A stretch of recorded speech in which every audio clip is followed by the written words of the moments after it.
네, 반갑습니다. 물리 윤달성입니다. 오늘은 연력학 이제 진행을 할 거고요. 원래 물리 1에서는 우리 지난번 수업까지 이제 일과 에너지까지, 그 다음에 뒤에 연력학과 특수상대성 이론이 있는데 우리는 연력학까지만 진행을 좀 할 겁니다. 우리 그 핵심적인 부분, 좀 주요한 내용들만 정리를 하다 보니까 연력학부터는 우리가 개념 설명을 제가 연력학을 하긴 하겠지만 이게 조금 어려워요. 연력학 이제 뭐랄까 이제 들어보지 못한 내용이기 때문에 여러분들 좀 상상을 좀 해야 되는 내용이기 때문에 좀 어렵습니다. 그리고 뒤에 있는 특수상대성도 마찬가지고 접해보지 못한 내용이어서 특히나 더 어려워요. 그 다음에 마찬가지의 개념으로 이제 3단원도 마찬가지로 파동, 에너지 이게 실체적인 게 잘 안 보이기 때문에 그리고 우리가 자주 접하진 않았던 내용이기 때문에 개념 설명에 조금 포커스를 좀 맞추셔야 돼요. 우리가 문제풀이도 중요하긴 하지만 앞에 부분의 일과 에너지나 등가속도 부분 같은 경우는 우리가 그래도 수학 시간에 최소한 이제 주관식 문제라도 풀 때 어느 정도 접했던 이제 그런 유형들인데 지금부터 하는 내용들은 좀 연습을 좀 하셔야 되고 개념 설명 위주로 좀 반복해서 보신 다음에 개념이 좀 내가 대략 한 80% 정도 알아들었다 하셨을 때 문제를 푸는 게 좀 좋다고 생각을 합니다. 그리고 이제 연력학 같은 경우는 난이도가 좀 있어요. 개념 자체도 좀 난이도가 있기 때문에 저희 이제 여러분들이 대학을 진학할 때 보통은 이제 공대를 갈 거예요. 보통 이제 남학생들 같은 경우는 공대를 갈 거고 이제 뭐 자연대학은 잘 모르겠는데 뭐 공대 같은 경우는 일반적으로 역학을 4대 역학이라고 해서 배우는데 그 중에 하나가 연력학입니다. 저도 이제 연력학을 배웠는데 좀 친구들과 같이 이제 연력학 교수님이 과제를 이제 3문제를 내주세요. 일주일에 3문제를 내주시면 친구들이랑 한 이틀 밤을 새서 과제를 하면 한 문제 풀고 한 절반 정도 풀고 가면 이제 A를 받습니다. 이제 대학에서 A 뿔이 이제 최고잖아요. 레포트 점수에 A를 받는데 3문제 중에 2문제를 풀면 A 플러스고 이제 한 문제 반 정도 풀면 이제 A여서 친구들과 그렇게 해서 고민을 잔뜩 하고 이제 가는 교수님이 들어와서 이제 해설을 해주세요. 근데 해설을 해주시는데 한 15분 만에 3문제를 다 푸시더라고요. 그래서 그때 좀 친구들과 멘붕이 왔던 그런 기억도 납니다. 그래서 개념을 좀 잘 알아야 되는 파트이기 때문에 좀 유심히 잘 보셨으면 좋겠습니다. 자, 진행할게요. 연력학 같은 경우는 일단은 열에 대해서 볼 건데 우리가 온도와 열에 대한 개념이 나오게 돼요. 그래서 온도 같은 경우는 뜨겁고 차가운 정도를 나타냅니다. 그렇죠? 뜨겁고 차가운 정도. 그래서 우리가 섭씨 온도라는 게 있고요. 절대 온도라는 게 있어요. 그래서 섭씨 온도 같은 경우는 물에 끓는 점이 100도다. 그리고 어는 점이 0도다 해서 이거를 100등분한 거를 우리가 섭씨 온도라고 얘기를 하는 거고 절대 온도 같은 경우는 보통 우리가 과학 시간에 공식에 넣는 단위는 다 절대 온도라고 보시면 됩니다. 왜냐면 우리가 이제 온도가 섭씨도 있고 이제 저쪽 미국에서 쓰는 화씨가 있는데 그걸 또 통일해서 쓰다 보니까 과학에서는 분자의 운동 상태를 기준으로 절대 온도라는 걸 쓰게 되고 절대 온도는 섭씨 온도에다가 273을 더한 값을 쓰게 돼요. 그래서 우리가 간단히 보면 1도는 274켈빈이고 예를 들면 뭐 2도는 275켈빈이죠. 그냥 단순히 간격은 1씩 똑같아요. 1 증가하면 1 증가하는데 단순히 그냥 값이 좀 커졌다라고 보시면 됩니다. 자, 그럼 이제 분자의 운동 상태가 기준인데 분자의 운동 상태가 0인 지점이 있어요. 그걸 우리가 0켈빈이라고 얘기를 하고 0켈빈은 마이너스 273도. 이거를 절대 0도라고 얘기를 합니다. 절대 0도. 그래서 분자의 운동 상태가 0인 지점인데 분자는 끊임없이 운동한다라는 게 정의이기 때문에 실존하진 않는 온도라고 보시면 돼요. 그럼 이제 열은 뭐냐? 열은 우리가 에너지예요. 근데 이동하는 에너지입니다. 고온에서 저온으로 이동하는 에너지예요. 그럼 이제 고온이니까 열이 많다, 저온이니까 열이 적다. 이 말은 조금 틀린 말입니다. 우리가 이제 열에 대해서 잘 모를 때 그런 말을 쓰는 거고 일상적으로 쓸 때는 그렇게 표현을 하지만 정확한 뜻은 아니에요. 그냥 고온에서 저온으로 열이 이동한다. 이동하는 에너지를 열이라고 한다. 이렇게 하는 겁니다. 자, 그러면 열량이라는 게 나올 건데 열량은 이동하는 열의 총량이에요. 이동하는 열의 총량이라서 Q라고 쓰고 정의를 뭐 쓰진 않겠습니다. 이동하는 열의 양, 열의 총량, 그래서 Q라고 쓰고요. Q는 cm 델타 T로 구해요. cm 델타 T. 단위는 킬로칼로리를 주로 쓰고 줄로도 씁니다. 1킬로칼로리가 1줄은 아니에요. 근데 우리가 줄보다는 킬로칼로리 더 쓰는데 여러분들이 문제 풀 때는 줄을 더 많이 쓸 겁니다. 보통은 킬로칼로리 단위를 쓸 건데 물리 1에서 우리가 계산을 할 때는 줄이라는 단위를 더 많이 쓸 거예요. 환산하는 건 나오지 않으니까 그건 너무 걱정 안 하셔도 됩니다. 자, 그럼 다시 넘어와서 열량 같은 경우는 C가 비열, M은 뭐 질량이 될 거고요. 델타 T는 온도 변화가 될 겁니다. 우리가 포커스로 맞춰야 되는 거는 비열이고요. 비열의 정의는요. 비열의 정의는 1kg, 그러니까 정해져 있어요. 양이 정해져 있습니다. 1kg이면 1kg, 1g이면 1g 정해져 있는 양을 1도씨 올리기 위해서 필요한 열량이라고 생각하시면 돼요. 열량.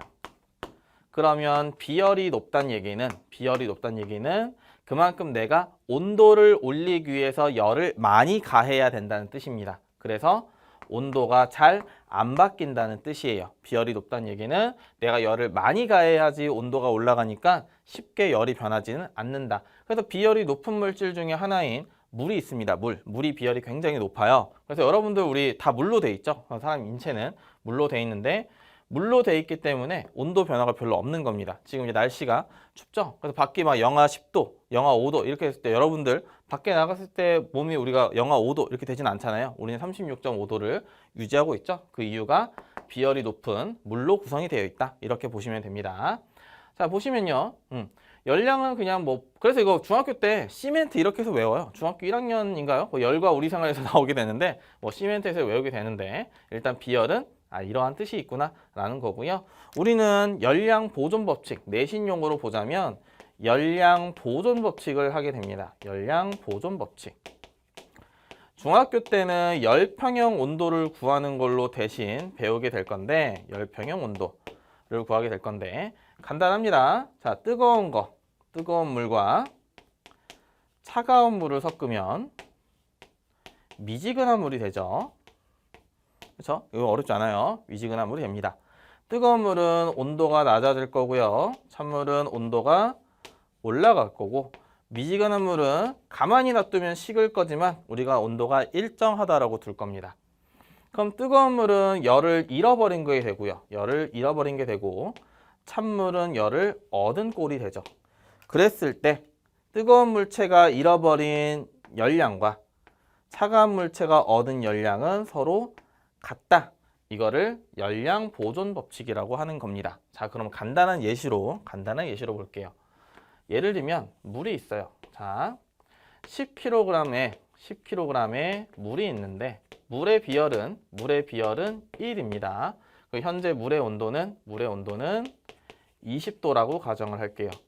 자, 여기에 뜨거운 금속구를 넣었습니다. 뜨거운 금속구 1kg짜리고 비열은 0.1이라고 할 거고요. 그 다음에 온도는 100도씨라고 할게요. 그러면 둘을 섞으면 열평형 온도가 얼마가 되나요? 열평형 온도가 얼마가 되나요?를 물어보겠습니다. 자, 그러면 이제 그래프로 간단하게 보면 자, x축이 온도일 때 100도씨짜리는 금속은 온도가 내려갈 거고 20도씨인 물은 온도가 올라갈 겁니다. 그래서 이렇게 해서 일정해지는 구간이 있을 거고 이 일정해진 온도를 열평형 온도라고 할 건데 우리가 단순하게 100 더하기 20 한 다음에 반, 그래서 60 이러면 틀리게 돼요. 자, 어떻게 구하냐?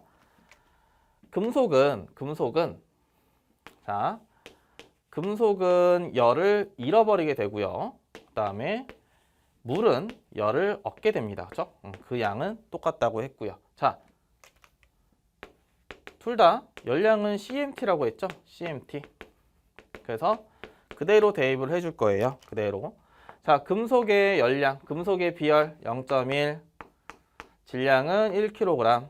그 다음에 온도 변화, 온도 변화는 100도씨에서 100도씨보다 낮은 온도가 됩니다. 그래서 이거를 100 빼기 그냥 T라고 할게요. 열평형 온도는 T라고 하겠습니다. 자, 비열, 물의 비열은 1, 물의 질량은 10, 물의 온도 변화는 T 빼기 20이 되겠죠. 그렇죠? T가 20보다 클 거니까. 해서 T 빼기 20이 될 거고요. 이거 구하면 T가 온도가 나올 거예요. 그렇죠? T가 온도가 나올 건데 이걸 구하진 않겠습니다. 여러분들 T 구할 수 있으니까 T를 구하진 않을게요. 자, T를 구했을 때 60이 나올 수도 있고 안 나올 수도 있습니다. 근데 단순히 우리가 100 더하기 20해서 반 나눈 이거는 아닙니다. 이렇게 해서 맞는 거는 그냥 얻어 걸린 거예요. 우리 그렇게 푸는 거 아닙니다. 그래서 열량 보존 법칙은 이렇게 뜨거운 물과 찬물 섞는 이렇게 보면 된다라는 거고요. 자, 기본적인 얘기를 한 거예요. 열에 대한 어떤 기본적인 얘기를 한 거고요. 우리는 결국에 뭘 할 거냐면 열역학이라는 걸 봅니다. 열역학. 열역학은 1법칙이 있고 2법칙이 있는데요. 1법칙의 내용이 2법칙보다 한 10배 많습니다. 자, 열역학은요.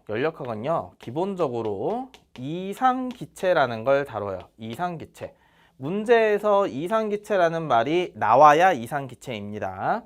자, 이상기체는 뭐냐? 이상기체는 기체를 이루고 있는 분자 간의 인력을 무시합니다. 원래 질량을 갖고 있는 물체들은 항상 서로를 끌어당기는 인력, 만류 인력이 작용하는데 이상기체는 그걸 무시할 거예요. 그럼 인력을 무시한다는 얘기는 뭐냐면 위치 에너지를 무시한다는 뜻입니다. 그래서 이상기체는 우리가 얘는 운동 에너지만 가지고 있어 라고 판단을 하고 할 거예요. 곧 이상기체의 역학적 에너지는 운동 에너지다 라고 판단을 하는 겁니다. 그럼 바꿔 얘기해서 이상기체가 아닐 때는 분자 간의 인력을 생각을 해주는 거니까 위치 에너지도 생각을 해주는 거고, 그러니까 역학적 에너지는 일반적인 기체의 역학적 에너지는 운동 에너지와 위치 에너지의 합으로 구성이 되어 있습니다. 그런데 여러분들은 이상기체만 하게 될 거예요. 이상기체와 기체를 비교하는 건 내신용에서 보게 될 겁니다. 자, 그러면 열역학 문제를 풀기 위해서 우리가 알아야 될 것들이 좀 있어요. 알아야 될 것들. 자, 뭐가 있냐면 이상기체 상태 방정식이라는 게 있습니다. 이상기체 상태 방정식. 중학교 때 생각을 잠깐 하면 우리가 압력이랑 부피의 곱은 일정하다. 그래서 압력이 세면 셀수록 부피가 줄어든다. 주사기 생각하면 되고요. 부피에 따라서는 온도에 따라서 부피가 변한다. 온도와 부피는 비례한다라는 걸 배웠습니다. 그래서 압력과 부피는 보일 법칙이었고요. 그 다음에 압력과 온도는 샤를 법칙이었어요. 이거를 합치면 PV는 nRT라는 공식이 나오고요. 우리는 N은 몰수예요. 분자수인데 과학에서는 몰수로 구할 거고 몰은 화학 시간에 나오게 됩니다. 그래서 우리는 지금 얘는 필요가 없어요. 아직 우리가 지금 처음 하는 단계라고 했을 때 이 부분은 필요가 없고요. R도 상수예요. 기체 상수이기 때문에 얘도 우리가 고려할 대상이 아닙니다. 그래서 여러분들은 PV는 T 이렇게 관계식으로만 아시면 돼요. 열역학에서는 일단은 여러분들이 대소관계를 비교할 줄 아셔야 됩니다. 대소관계와 어떤 비례 반비례를 구별할 줄 알아야지 문제를 좀 어려운 문제부터 시작해서 값을 넣는 문제를 공부하는 게 아니에요. 우리는 뭐가 커질 때 뭐는 작아지고 뭐가 커질 때 뭐는 커지고 이 부분을 더 중점적으로 공부를 하셔야 되는 겁니다. 자, 그럼 두 번째 에너지와 온도와의 관계인데 에너지는 온도에만 비례하게 됩니다. 에너지는 온도에만. 근데 우리가 에너지라고 얘기할 수 있는 건 운동 에너지와 내부 에너지가 있어요. 운동 에너지와 내부 에너지. 쉽게 얘기하면 이거예요. 기체 안에 풍선 안에 기체가 있는데 기체 분자가 이렇게 5개가 있다고 가정을 하겠습니다. 근데 온도가 올라가면 당연히 이 분자는 더 빨라질 거예요. 더 빨라지면 운동에너지는 증가하겠죠. 운동에너지가 2분의 1 mv 제곱이니까. 자, 그럼 이렇게 보는 겁니다. 이 운동에너지는 기체 분자 1개예요. 분자 1개. 내부 에너지는 뭐냐면, 내부 에너지라고 하는 이 U는 뭐냐면, U는 운동 에너지들을 합친 게 내부 에너지입니다. 다시 얘기하면 이 기체 분자 1개의 운동 에너지가 10이라면 내부 에너지는 5개가 있으니까 50이 되는 거예요. 쉽게 얘기하면. 자, 근데 이러한 에너지들이 오롯이 온도에만 비례를 합니다. 압력이 어떻게 변하고 부피가 어떻게 변하고 이건 관심이 없어요. 이거랑은 직접적인 연관을 볼 수가 없고 압력이 어떻게 되니까 온도가 올라갔냐 내려갔냐 이걸로 판단을 하는 겁니다. 부피가 줄어들었으니까 온도가 올라갔냐 내려갔냐, 올라갔으면 에너지 증가, 내려갔으면 에너지 감소, 이렇게 보는 거예요. 그리고 이렇게 되겠죠. 온도와 운동 에너지가 비례한다면 당연히 내부 에너지도 비례합니다. 왜냐하면 운동 에너지가 예를 들면 15가 됐으면 내부 에너지는 75가 될 거잖아요. 그렇죠? 그래서 에너지가 운동 에너지에 따라서 내부 에너지도 바뀌기 때문에 온도에 따라서 에너지는 둘 다 변한다 라고 보시면 되고요. 그 다음에 기체가 한 일인데 자, 일은 힘 곱하기 이동거리예요. 그렇죠? 힘 곱하기 이동거리. 근데 우리가 자, 압력의 정의를 잠깐만 다시 보면 압력이라는 거는 단위 면적을 얼만큼의 힘으로 누르냐 해서 이거 제곱미터, 이거 뉴턴에서 뉴턴 퍼 제곱미터로 나뉘긴 해요. 그리고 뭐 파스칼로도 하는데 이게 예전 물리에서는 굉장히 중요했는데 여러분들이 지금 하는 연력학에서는 그렇게 중요하진 않습니다. 여러분들은 압력이라는 게 면적분의 힘이구나, 요 정도만 아시면 돼요. 요 정도만. 자, 그러면 기체가 한 일인데 예를 들면 이런 겁니다. 이렇게 해서 자, 피스톤이 이렇게 있다고 가정하고 여기에 열을 가했어요. 그랬더니만 이 피스톤이 이렇게 움직였다고 가정하겠습니다. 이렇게 움직였다고 가정을 해볼게요. 자, 이 피스톤의 면적은 A고요. 얘가 움직인 거리, 이걸 S라고 하겠습니다. 자, 그러면 우리가 얘를 풀면 힘은 압력 곱하기 면적이라고 할 수 있죠. 그렇죠? 힘은 압력 곱하기 면적. 그렇죠? 얘 옮기면. 그 다음에 이동거리인데 면적과 이동거리를 했더니만 결국엔 부피가 나오고 부피의 변화가 나오겠죠. 이게 이제 델타일 거니까. 그렇죠? 이동거리니까.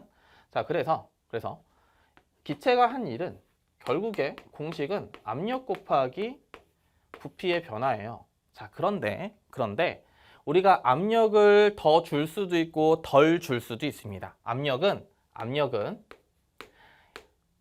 스칼라량이라고 보시면 돼요. 압력은 무조건 양수라고 생각하시면 됩니다. 압력은 무조건 양수. 압력은 무조건 양수. 뭐 반대 방향 이런 게 없습니다. 압력은 많이 줬거나 적게 줬거나 둘 중 하나예요.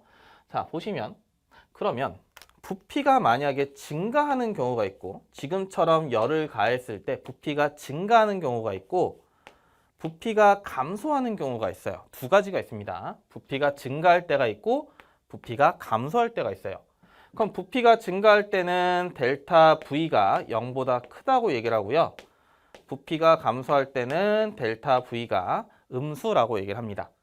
그러면 P는 무조건 양수니까 델타 V가 양수라면 1은 양수고요. 델타 V가 음수면 1은 음수가 됩니다. 자, 밖에 사이렌 소리가 엄청 들리네요. 이게 방송에 들어갈지 모르겠어요. 자, 그 다음에 1이 양수다. 그럼 우리가 2를 했다라고 표현을 하고요. 1이 음수다라고 하면 2를 받았다라고 표현을 합니다. 이게 조금 헷갈려요. 조금 헷갈립니다. 우리가 분명히 2를 했으면 내 에너지가 줄었기 때문에 1이 마이너스다 뭐 이런 식으로 생각을 하시는 경우가 덜어 있어요. 그런데 이거를 기억을 좀 하셔야 됩니다. 여기서 부호랑 이 글자가 매칭을 못 하시는 분들이 좀 있어요. 아, 일을 했어? 그럼 내 에너지가 줄었어. 그러니까 일이 마이너스야. 이게 아닙니다. 이게 아니에요. 정확한 정의를 갖고 가셔야 됩니다. 그래서 부피가 커지면 일은 0보다 크다. 아, 일을 했다. 이렇게 표현을 하는 겁니다. 그럼 이럴 수도 있죠.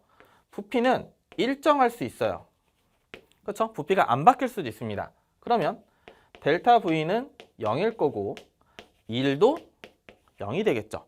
그러면 그냥 일은 0입니다. 이거 뭐 따로 표현은 안 하고 그냥 일을 뭐 한 게 없다, 받은 게 없다 뭐 이런 식으로 되겠죠. 그래서 우리는 일의 부호에 따른 일을 했다, 안 했다, 했다, 받았다 이걸 좀 판단을 좀 할 줄 알아야 되고요. 자, 마지막 연력학 1법칙이에요. 연력학 1법칙. 자, 연력학 1법칙 같은 경우는 식이 이렇게 됩니다. Q는 델타 U 플러스 W. 연력학 1법칙은 Q는 델타 U 플러스 W 해서 내부 에너지의 변화량 그 다음에 1 해서 보통은 부호로 판단을 해요. 예를 들면 뭐 플러스 100이다. 그럼 내부 에너지가 플러스 60이다. 그럼 당연히 이 값이 플러스 40이 되겠죠. 그렇죠? 이 숫자들을 갖고 문장을 만드는 겁니다. 예를 들면 Q가 플러스일 땐 있다 하겠지만 흡열 반응이에요. 열을 흡수했다는 뜻입니다. 자, 열을 흡수했어요. 그러면 열을 흡수했어? 100만큼 먹었어. 내가 에너지를 100만큼 흡수했어? 그럼 내 에너지가 100이 올라가야 되는데 60밖에 안 올라갔네? 그러니까 내가 100 먹었는데 60밖에 에너지가 증가 안 했다는 얘기는 나머지 40은 어디에 썼다? 내가 40은 일을 했다. 이런 식으로 문장을 만드는 겁니다. 자, 문장을 만드는 건데 이게 쉽지가 않아요. 그런 문장들이 기억, 니은, 디귿에 나오는 건데 일단은 여러분들이 1법칙, 공식 보고서 숫자를 대충 매칭을 시킬 줄 알고 또는 비례관계, 반비례 관계를 매칭시킬 줄 알아야 그래야 문장을 만들 수 있고 보기, 기억, 니은, 디귿을 판단할 수가 있습니다. 자, 여기까지가 대략적인 1법칙에 대한 얘기예요. 1법칙에 대한 대략적인 개념입니다. 그런데 항상 그런 데라고 얘기를 하죠, 여러분들. 더 속상하게. 자, 우리는 그래프 해석을 해야 됩니다. 그래프. 자, 그래프. 굉장히 중요해요. 굉장히 중요하기 때문에 자, 잘 보세요. 잘 보세요. 천천히 하겠습니다. 여기는.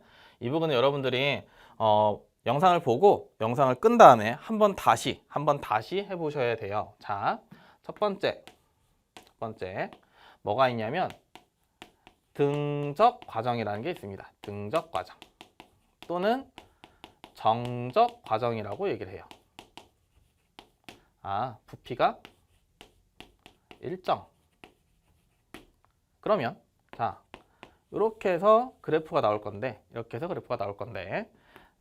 부피, 압력.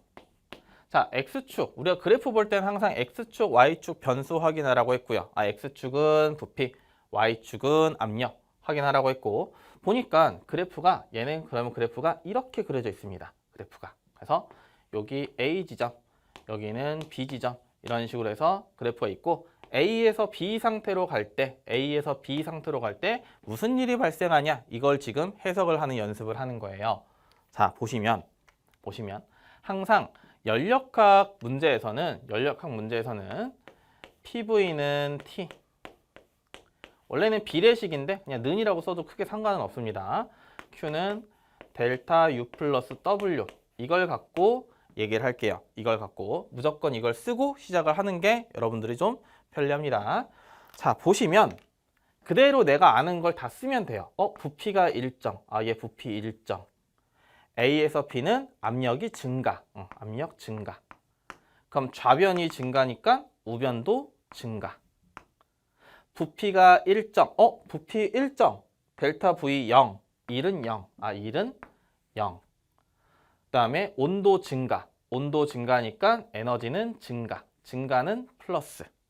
그럼 당연히 Q는 플러스. 그래서 이 과정이 지금 흡열 과정이구나 라고 보는 겁니다. 흡열 과정. 되셨죠? 자, 두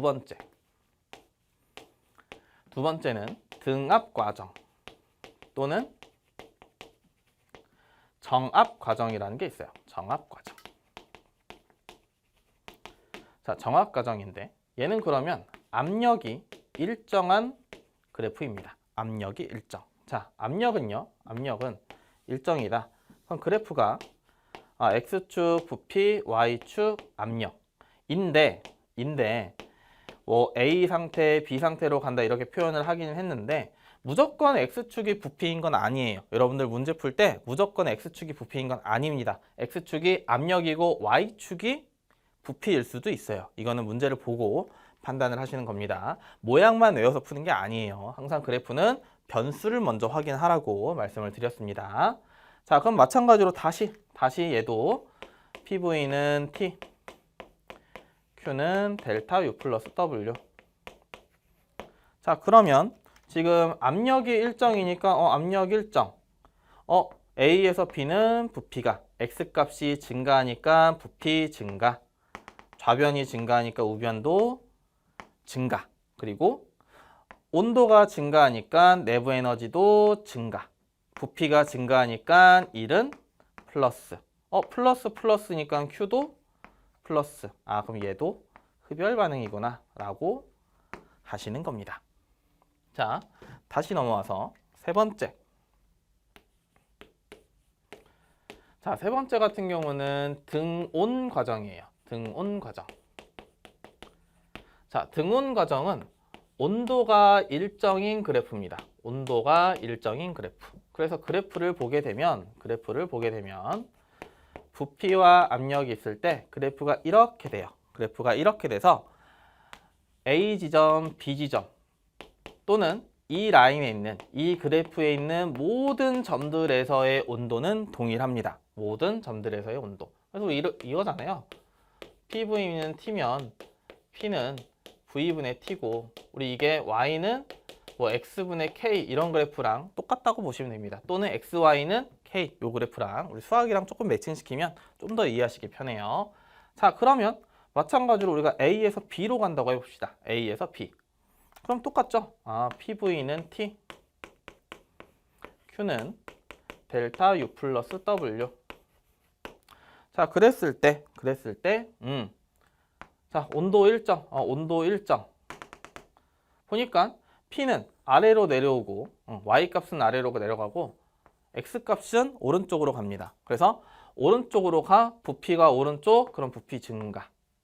Y 값이 아래쪽, 그러면 감소. 자, 지금 온도가 일정이기 때문에 에너지의 변화는 없어요. 에너지의 변화는 없습니다. 그런데, 부피는 일정, 압력은 감소. 우리가 분명히 1은 압력 곱하기 부피 변화라고 했는데 얘는 감소, 얘는 증가. 그러면 1은 일정. 이런 건 없습니다. 이런 건 없어요. 자, 부호를 보는 겁니다. 압력은 감소하건 증가하건 무조건 플러스. 그럼 부피는 플러스. 증가한다고 했으니까. 그러면 1은 플러스가 되겠죠. 그래서 플러스 이렇게 됩니다. 자, 그러면 Q는 당연히 플러스죠. 얘가 흡열이 나오겠네요. 그렇죠? 자, 마지막 4번. 단열 과정입니다. 과정은 총 4가지예요. 4가지. 자, 단열 과정. 그리고 단열 과정은 열 출입이 없습니다. Q는 0인 과정이에요. Q는 0. 자, 그러면 그래프가 이렇게 나올 거예요. 그래프가 이렇게 해서 자, 이렇게 T1 이렇게 T2 그래프가 있을 거고요. 부피, 압력 있을 겁니다. 자, 우리가 X, Y는 K라고 했을 때 위에 있는 그래프가 K 값이 더 큽니다. 그래서 지금 현재 T1이 T2보다 온도가 높은 상태고요.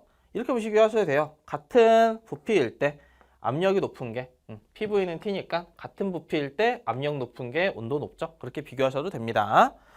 자, 그러면 여기는 A, 여기는 B. 그래서 얘가 A에서 B 상태로 온다. 이렇게 보는 거예요. 그럼 마찬가지로 얘도 PV는 T, Q는 델타 U 플러스 W 라고 할 건데 자, 하나씩 보겠습니다. 얘도 Q는 0, Q는 0. 그리고 A 값은 밑으로, 자 Y 값은 밑으로, X 값은 오른쪽으로. 그러면 P는 감소, 부피는 증가. 근데 온도가 지금 감소하고 있죠. T1에서 T2로 가니까 온도가 감소하고 있어요. 그러면 당연히 P랑 V랑 비교하면 부피는 증가하는데 P는 감소하니까 압력은 감소해. 근데 전체적으로는 감소해. 그러면 압력이 더 많이 감소했다라는 거고요. 압력이 감소해도 어차피 압력은 부호가 플러스라고 했습니다. 그러니까 부피가 증가. 그러면 W는 플러스. 온도가 감소, 에너지는 감소. 그러면 플러스 마이너스 0 이렇게 됐네요. 자, 우리가 이거를 단열, 부피가 증가. 얘는 단열 팽창이라는 이름을 붙여요. 단열 팽창. 단열 팽창. 그러면 자, 만약에 단열 압축이 있다고 쓸게요. 여기 보겠습니다. 칠판을 좀 아껴 쓰기 위해서 단열 압축. 저기는 이 법칙을 쓸 거라서 좀 아껴 쓸게요. 자, 단열 압축. 단열 압축은 문제에서 이렇게 네 글자만 나와도 우리는 이 식을 유추할 수 있어야 돼요. 자, PV는 T, Q는 델타 U 플러스 W. 단열, Q는 0. 압축, 부피는 감소. 부피 감소니까 1은 마이너스. 근데 Q가 0이니까 델타 U는 자동으로 플러스가 돼야 되고 플러스니까 온도는 증가. 온도 증가. 그러면 부피가 감소했는데도 온도가 증가해야 되니까 압력은 많이 증가. 그렇죠? 그래서 이렇게 보는 거고 단열 팽창은 나중에 여러분들 지구과학이나 또는 이제 가벼운 예시로 볼 건데 구름의 생성 원리입니다. 단열 팽창은 구름의 생성 원리예요. 어떻게 생성되는지는 지구과학 시간에 배우시면 되고요. 구름의 생성 원리로 단열 팽창이라는 게 이용된다라는 것만 우리는 아시면 됩니다. 그래서 현재 이렇게 네 가지가 나왔어요. 과정은 이렇게 네 가지가 있는데 무조건 그래프가 나왔다고 해서 이렇게 네 가지 과정이 있는 건 아닙니다. 네 가지 과정이 아닐 수도 있어요. 아닐 수도 있습니다. 자, 근데 이렇게 이쁘게 그래프가 나오면 너무 좋겠는데 이걸 한 방에 냅니다. 한 방에. 그래서 그래프를 보게 되면 문제에 나온 그래프를 보게 되면 대략적으로 이런 식으로 나와요. 자, 색깔별로 보시면 돼요. A, B, C, D 뭐 이런 식으로 나올 수도 있고요. 아니면 뭐 A, B 이렇게 해서 뭐 이런 식으로 나올 수도 있고 아니면 뭐 좀 특이하게 뭐 이런 식으로 나올 수도 있습니다. 근데 어차피 우리는 이렇게 한 사이클을 통째로 알 수가 없어요. 여러분들은 A에서 B, B에서 C, C에서 D 뭐 이런 식으로 해서 딱 각 구간들로만 이러한 것들을 알 수 있기 때문에 문제 풀 때는 아무 의미 없습니다. 이게 그래프가 아무리 복잡하게 나와도 어차피 우리가 한 사이클로 보는 게 아니라 하나씩 떼보기 때문에 하나씩 떼면 전부 다 이 네 과정 안에 속해요. 그래서 이거를 해석하면 되기 때문에 크게 어렵진 않을 겁니다. 그럼 여러분들은 이걸 한번 해보세요. 여러분들은 B에서 A로 될 때를 한번 지금 화살표로 써보세요. B에서 A로 될 때를 제가 조금 시간을 드릴 테니까 B에서 A로 지금 잠깐 화면을 멈추고 B에서 A로 되는 거를 꼭 써보시기 바랍니다. 자, 그럼 잠깐 지금 멈추시고 써보세요. 저는 바로 진행하도록 하겠습니다. 자, 다시 재생하셨죠? 자, 보시면 다시 볼게요. 자, 노란색으로 하는 게 여러분들이 하시는 거고 맞나 확인하시면 됩니다. 맞는지 확인하시면 돼요. 자, B에서 A로 갑니다. B에서 A. 그러면 압력은 감소. 부피는 그대로죠. 등적이니까. 부피 그대로. 압력 감소니까 온도 감소. 그렇죠? 온도 감소니까 에너지 감소. 부피 일정이니까 1은 0. 그럼 Q는 마이너스. Q가 마이너스면 우리는 발열이라고 해요. 발열. 그렇죠? 이것도 마찬가지로 반대로 간다고 할게요. 이렇게 B에서 A로. 그러면 B에서 A로 그러면 부피는 감소. 압력은 그대로죠. 정압이니까 압력 그대로. 자, 좌변 감소니까 우변도 감소. 부피 감소니까 1은 마이너스. 온도 감소니까 에너지는 마이너스. 그럼 전체적인 Q도 마이너스. 그러면 이거 발열이네요. 그 다음에 자, 등온 과정에서도 자, B에서 A로 갈 때 온도는 어차피 일정. 온도 일정이니까 에너지 변화는 없고요. 그 다음에 자, B에서 A로 갈 때 부피는 X값은 감소, Y값은 증가죠. X값은 감소, 부피는 감소, 압력은 증가. 그러면 얘네 둘 해서 1은 일정 이런 거 아니라고 했습니다. 1 일정 이런 거 아니라고 했어요. 그래서 1은 부피가 감소니까 마이너스. 그럼 Q는 0 더하기 마이너스니까 마이너스 발열. 그쵸? 그 다음에 B에서 A 이렇게 오는 거죠. B에서 A. 그럼 온도가 증가했습니다. 그렇죠? 온도 증가. 그 다음에 얘는 X값은 감소, Y값은 증가. X값 부피 감소, Y값 증가. 그러면 온도 증가니까 내부 에너지 증가, 부피 감소니까 1은 마이너스. 그리고 단열이니까 0이죠. 자, 그래서 이게 아까 말했던 단열 압축이었죠. 그렇죠? 단열 압축. 쓰진 않겠습니다. 노란색 얘가 지금 똑같은 거고 단열 압축. 자, A에서 B, B에서 A를 이걸 연습을 많이 하셔야 돼요. 이걸 많이 하셔야 됩니다. 이걸 많이 하셔야 문제를 그래프 나오는 문제를 풀 때 수월하게 하실 수 있어요. 물론 그래프 말고 그림으로도 줄 수도 있습니다. 근데 그림으로 준다 하더라도 어차피 우리는 요식 써놓고 비교를 한다고 보시면 되세요. 자, 1법칙은 여기까지 할 건데 꼭 이 그래프는 다시 한번 화면 정리하시고 우리 영상 끝났을 때도 다시 한번 꼭 다시 해보시기 바랍니다. 다시 한 번이 아니라 여러 번 해보셔야 돼요. 자, 그 다음에 2법칙입니다. 2법칙. 원래 끝까지 안 쓰려고 했는데 칠판을 좀 아껴 쓸게요. 자, 2법칙인데 이 법칙이 지금 이렇게 여기 벽이 끝이죠. 여기에 쓸 수 있을 만큼 그렇게 양이 많거나 어렵지 않아요. 이 법칙은 엄청 쉽습니다. 자, 이 법칙은요. 에너지의 방향성에 대한 얘기예요. 1법칙은 보시면 아시다시피 자, 예를 들면 숫자를 써볼까요? 숫자를 여기가 10이면 이거 0이고 이거 10입니다. 그렇죠? 등호 성립하니까 값이 같아야 돼요. 좌변과 우변의 값이 같아야 됩니다. 그래서 1법칙은요. 에너지 보존 법칙이에요. 그럼 다시 넘어와서 2법칙은 뭐냐면요. 2법칙은 에너지의 방향성에 대한 얘기인데 자, 이렇게 보시면 됩니다. 모든 자연현상은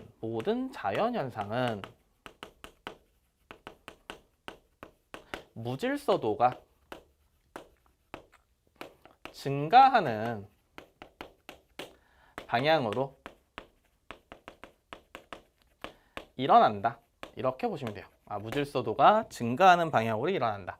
자, 무슨 말이냐? 간단합니다. 물이 있고요. 내가 여기에 뭐 빨간색 잉크를 떨어뜨렸어요. 그럼 물이 뻘개지겠죠? 그렇죠? 자, 이게 자연적인 겁니다. 그렇죠? 이게 자연적인 거고 반대 방향의 일은 일어나지가 않아요. 반대 방향은 갑자기 벌게 퍼진 잉크가 퍼진 물이 갑자기 시간이 지나면 잉크 한 방울로 모이는 일은 발생하지 않습니다. 자, 그러면 A라는 과정이 있고 A라는 상태, B라는 상태가 있는데 A에서 B로는 되는데 B에서 A로는 안 되는 이 과정을 우리가 비가역 반응이라고 얘기를 해요. 비가역 반응 또는 비가역 과정 이렇게. 자, 죄송해요. 이건 안 되는 거. 자, A에서 B, B에서 A 왔다 갔다 할 수 있는 건 가역 반응이라고 얘기를 합니다. 가역 반응. 그냥 종류가 이렇게 있다라고 보시면 돼요. 근데 우리 실생활에서는 비가역만 있겠죠. 우리 실생활에서는 비가역만 있을 겁니다. 자, 무질서도와 같은 말이 엔트로피예요. 엔트로피. 그래서 모든 자연현상은 엔트로피가 증가하는 방향으로 일어난다라고 하는 거고 그러면 문제입니다. 여기서. 그럼 다음 중 A와 B 상태에서 엔트로피가 높은 상태는 뭐냐? 누가 더 엔트로피가 높냐? 이렇게 물어볼게요. 그러면 무조건 무조건 결과값이 엔트로피가 높다, 무질서도가 높다라고 하는 겁니다. 엔트로피 무질서도가 높다라고 하는 거예요. 결과치로. 자, 마지막입니다. 마지막. 오늘의 마지막, 열역학의 마지막, 열 효율이에요. 열 효율. 열기관이라는 게 나올 겁니다. 열기관. 가볍게 열이 일로 변환시키는, 열을 일로 변환시키는 걸 열기관이라고 할 거고요. 간단해요. 열기관에 내가 열을 Q1이라는 열을 200을 넣었다.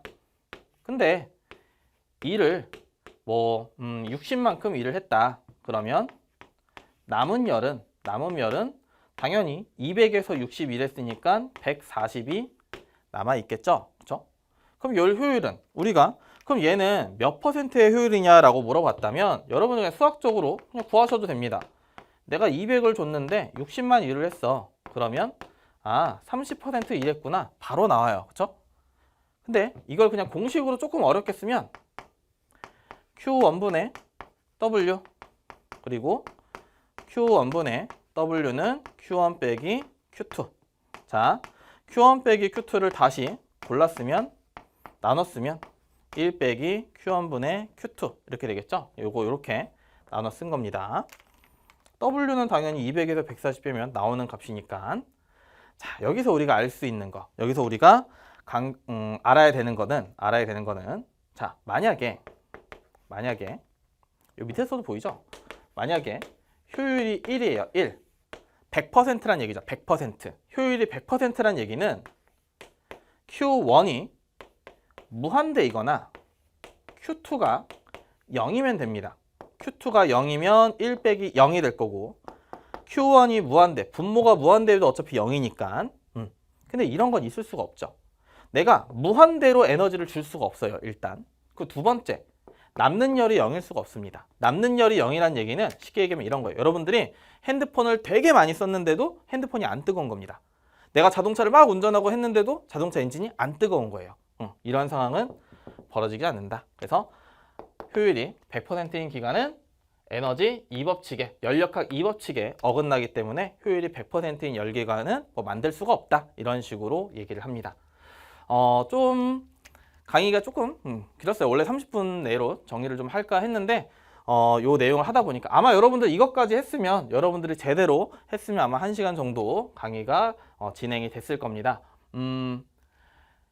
열역학도 마찬가지로 내신도 마찬가지고 이제 문제를 좀 푸셔야 돼요. 문제를 좀 풀어보셔야 됩니다. 지금 잔뜩 제가 설명을 하긴 했지만 물론 이 설명을 이해하는 것도 중요해요. 이해하는 것도 중요한데 이해를 하고 꼭 문제를 풀어보셔야 됩니다. 왜냐하면 문제를 이해를 80% 90% 하셨다고 해도 문제가 잘 안 풀려요. 열역학이 잘 안 풀립니다. 그래서 쉬운 문제부터 풀어보세요. 꼭 쉬운 문제, 기초부터 여러분들이 일반적으로 쓰는 책들 있잖아요. 그렇죠? 뭐 어디 출판사에 우리 잘 쓰는 거, 우리 완전하게 자율학습하는 그런 책들 있잖아요. 그런 책들의 기본 문제부터 기초 문제, OX 문제부터 차근차근히 풀어보셔야 이 부분은 여러분들이 조금 이해력이 더 높아질 수가 있습니다. 자, 이 부분 다시 복습 잘 하시고 문제도 꼭 풀어보시고 마무리 하셨으면 좋겠습니다. 자, 저는 다음 시간에 뵙도록 하겠습니다. 감사합니다.